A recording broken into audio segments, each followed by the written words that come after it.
अस्सलामुअलैकुम नाज़रीन, आपका इस्तकबाल करती हूँ अपने चैनल मुख्तलिफ ज़ायक़े में। नाज़रीन, आज मैं आपको कलौंजी के फ़ायदे और एक काढ़ा और बच्चों के हवाले से कुछ और रेमेडीज़ आपको बताने वाली हूँ।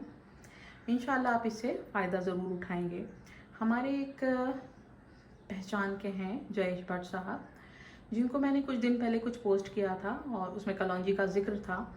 तो उनका कहना था कि कलौंजी क्या होती है, आप हमें इसकी डिटेल बताएं। तो उसके हवाले से मैंने सोचा कि इसका वीडियो बनाती हूँ और सबके साथ शेयर करती हूँ कि जिन चीज़ों से हम फ़ायदा उठा रहे हैं, अल्लाह ताला इससे सबको शिफायाब करे, आमीन सुम्मा आमीन। जिस तरह से आज बीमारियाँ फैली हुई हैं, ये कोरोना वायरस से हर शहर, पूरी पूरी दुनिया में हर जगह लोग बीमार हैं, लोग ख़त्म हो रहे हैं।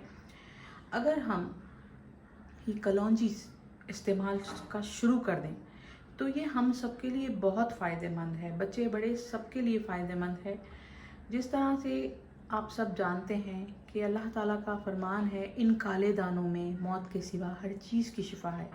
तो आप समझ सकते हैं कि मौत तो आनी ही है, सबको जाना है दुनिया से एक दिन।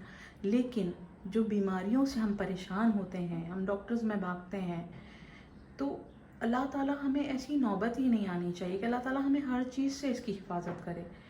तो हम कलौंजी का इस्तेमाल कैसे करें आज मैं आपको बताऊंगी। और ये हकीम का बताया हुआ ये नुस्खा है कि कलौंजी को आपने किस तरह खाना है।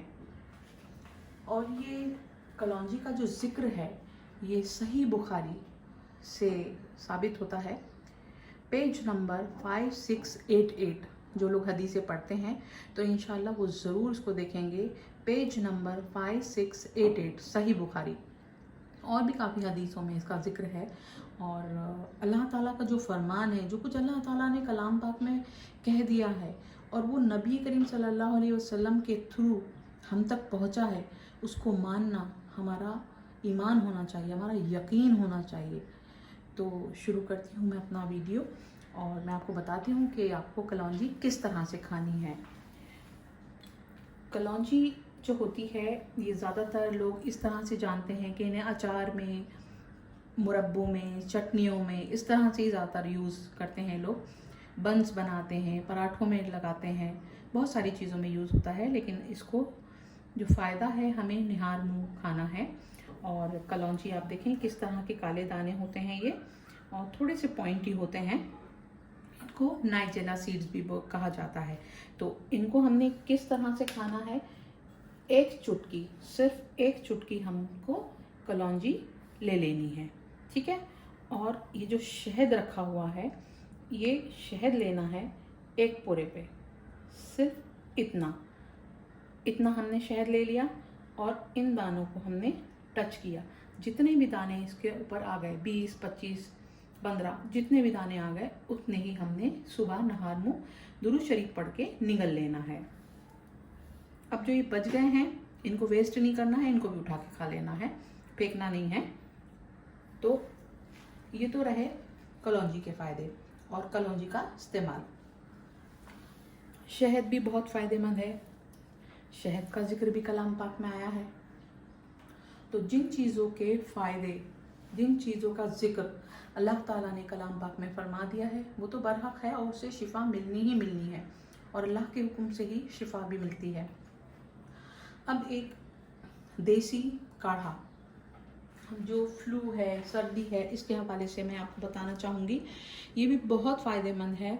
जिस तरह से आजकल गले की खराश, खांसी किसी तरह भी नहीं जा रही है, एलर्जिक खांसी, उस सब चीज़ के लिए बहुत ज़्यादा फ़ायदेमंद है। तो मैं आपको बताना चाहूँगी कि इसको हमने किस तरह से बनाना है।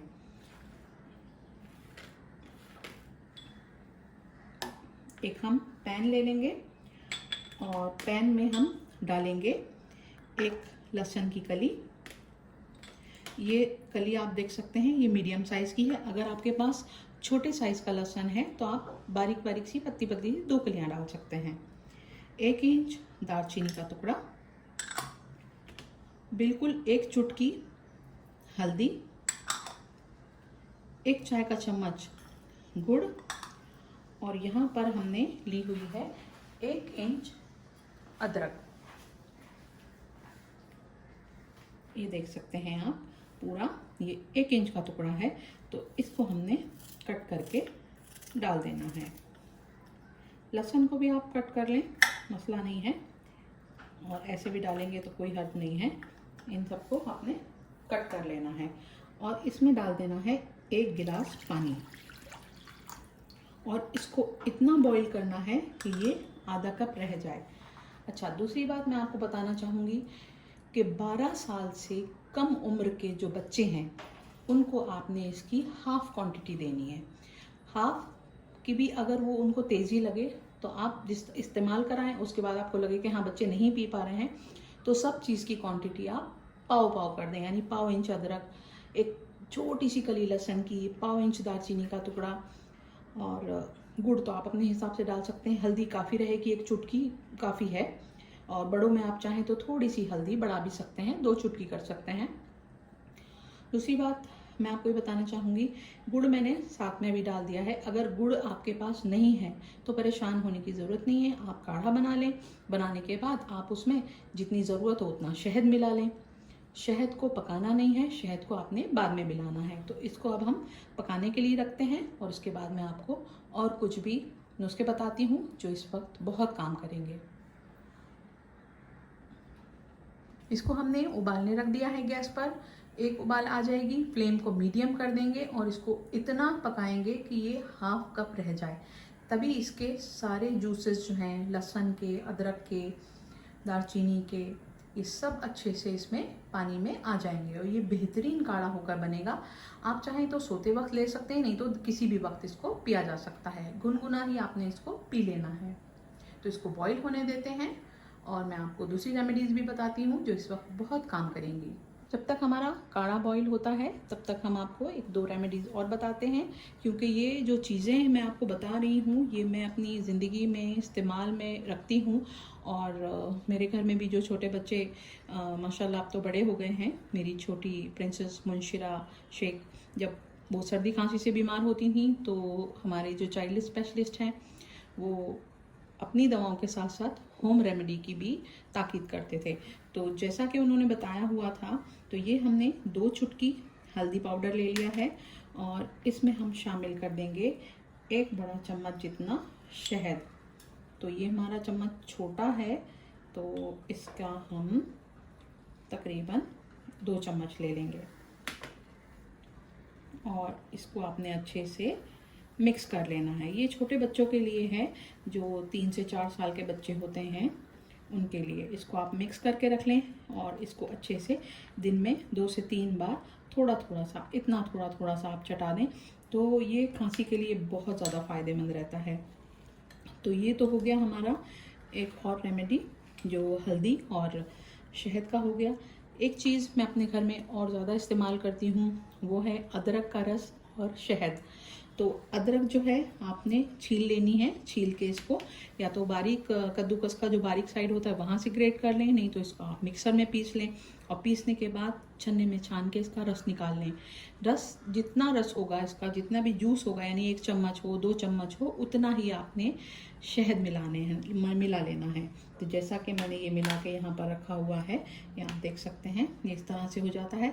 इसको थोड़ा मैं ज़्यादा ही बनाती हूँ, बना के मैंने फ्रिज में रखा हुआ है और जितना इस्तेमाल करना होता है उतना इसको अच्छे से पहले चला लें, क्योंकि अदरक का रस जो है वो नीचे बैठ जाता है, ये आप पास से देख सकते हैं। तो इसको आप अच्छे से मिक्स करें। उसके बाद आप जितनी भी क्वांटिटी चाहिए उतनी निकालें। बड़े लोग 2 चाय का चम्मच ले सकते हैं, बच्चों को आप 1 चाय का चम्मच दे सकते हैं। दिन में 2 बार, 2 से 3 बार इस्तेमाल कर सकते हैं। दूसरी चीज़ ये है कि जब आप इसको निकालें फ्रिज से, जितनी क्वांटिटी चाहिए बाहर निकालें और बाकी फ़ौरन फ्रिज में रख दें, क्योंकि इसकी कूलिंग जो है वो गिरना नहीं चाहिए। कूलिंग अगर निकल जाती है, इसकी ठंडक निकल जाती है तो फिर मसला होता है, वो चीज़ ख़राब हो जाती है। तो इस बात का आपने बहुत ध्यान रखना है। दूसरी चीज़ मैं आपको बताना चाहूँगी, ये बताना चाह रही हूँ कि जो प्रेग्नेंट बहनें हैं हमारी, उन्होंने कलौंजी की क्वांटिटी नहीं बढ़ानी है। 1 चुटकी मतलब 1 चुटकी ही खाना है। जिस तरह से प्रेगनेंसी के दौरान पपीता खाने मना करते हैं, यानी पपाया खाने मना करते हैं, पाइनएप्पल खाने मना करते हैं, क्योंकि इनकी तासीर गर्म है। ये स्पेशली मैं इसलिए बोल रही हूँ क्योंकि बहुत सारे लोग वीडियो अपलोड करते हैं और उस चीज़ का हम बिना सोचे समझे इस्तेमाल करते हैं। तो इस बात का ख़ास ध्यान रखना है कि जो प्रेग्नेंट बहनें हैं वो एक चुटकी से ज़्यादा ना लें। अगर घर में बड़े मना करें खाने के लिए तो प्लीज़ आप उसको ना खाएं। तो आपने इस बात का ख़ास ख्याल रखना है। अच्छा, हमारा काढ़ा भी तकरीबन बॉईल होके हाफ़ हो गया है। इसको हम देख लेते हैं। ये देखें, काढ़ा हमारा आधा ग्लास तकरीबन रह गया है। अभी इसको हमने थोड़ा सा और बॉईल करना है और जैसे ही ये हमारा आधा कप रह जाएगा उसके बाद हम इसको ग्लास में या कप में कांच का ड्रेन कर लें। काढ़ा बनकर हमारा रेडी हो गया है। इसको मैंने छान लिया है एक बारीक छन्नी से और इसको गुनगुना ही पीना है। अच्छा, हल्दी और जो शहद बताया है मैंने, इसको पाव चम्मच आप 12 साल से कम उम्र के बच्चों को दे सकते हैं। इस बात का ध्यान रखना है। मैं डोज वापस रिपीट कर रही हूँ और बड़े लोग भी इसको खा सकते हैं। आधा चम्मच जितना दिन में 3 बार इसको आराम से चाट सकते हैं। कलौंजी की क्वांटिटी मैंने आपको बता दी है। 1 चुटकी लेनी है, पूरे पे शहद लगाना है और उसके दाने आपने उसको शहद की उंगली से टच करने हैं और निगल लेना है दुरूद शरीफ पढ़ के। जो लोग जो धर्म फॉलो करते हैं अपने रब का नाम लें, अपने ऊपर वाले का नाम लें और इस यकीन के साथ खा लें कि इसको आपको इसने शिफा देनी ही देनी है। मेरा ये वीडियो मैं इस दुआ के साथ कंप्लीट करना चाहूँगी कि अल्लाह ताला जो लोग भी इस कोरोना वायरस से बीमार हैं, अल्लाह ताला उनको बहुत जल्दी शिफायाबी अता फ़रमाए। आमीन सुम्मा आमीन। और जो लोग महफूज हैं, अल्लाह ताला उनको हमेशा इस बीमारियों से, बुरी आफतों से हमेशा महफूज रखे। जो लोग अपने घरों को जाना चाहते हैं, दूर हैं, अपने लोगों से दूर हैं, अल्लाह पाक उन्हें जल्दी से जल्द खैर व आफ़ियत के साथ अपने लोगों से मिलाए। आप लोग भी मुझे मखसूस दुआ में याद रखिएगा और मैं उम्मीद करती हूँ कि आप इस रेमेडी को ज़रूर यूज़ करेंगे। फ़िलहाल तो इसको प्लीज़ आप ज़रूर यूज़ करें क्योंकि ये इस वक्त इम्यून सिस्टम हमारा स्ट्रॉन्ग होना बहुत ज़्यादा ज़रूरी है। और ये जो है, ये चीज़ मैं ख़ुद इस्तेमाल करती हूँ। ये हमारे एक फैमिली बहुत क्लोज़ फ्रेंड हैं, शरीफ कुरैशी साहब, उनकी ये रेमेडी है और उन्होंने ये मेरे साथ शेयर की। थैंक यू सो मच शरीफ कुरैशी साहब, आपने ये इतनी बेहतरीन चीज़ दी। यकीन जाने इतनी ज़्यादा प्रॉब्लम हो रही थी मुझे, गले में इरिटेशन हो रहा था, कफ हो रहा था, लेकिन अल्हम्दुलिल्लाह इससे बहुत ज़्यादा फ़ायदा हुआ है। तो उम्मीद है कि आप लोग भी इससे ज़रूर फ़ायदा उठाएंगे। अगर आपको ये वीडियो पसंद आया है, ये रेमेडीज़ पसंद आई हैं, तो आप इसको ज़रूर लाइक करें, शेयर करें और सब्सक्राइब करें मेरे चैनल को और बेल आइकन दबाना ना भूलें ताकि लेटेस्ट नोटिफिकेशन मुख्तलिफ ज़ायके की आपको हरदम मिलती रहे। नेक्स्ट रेसिपी के साथ सीमा शेख आपकी खिदमत में फिर हाजिर होगी। अल्लाह हाफिज़।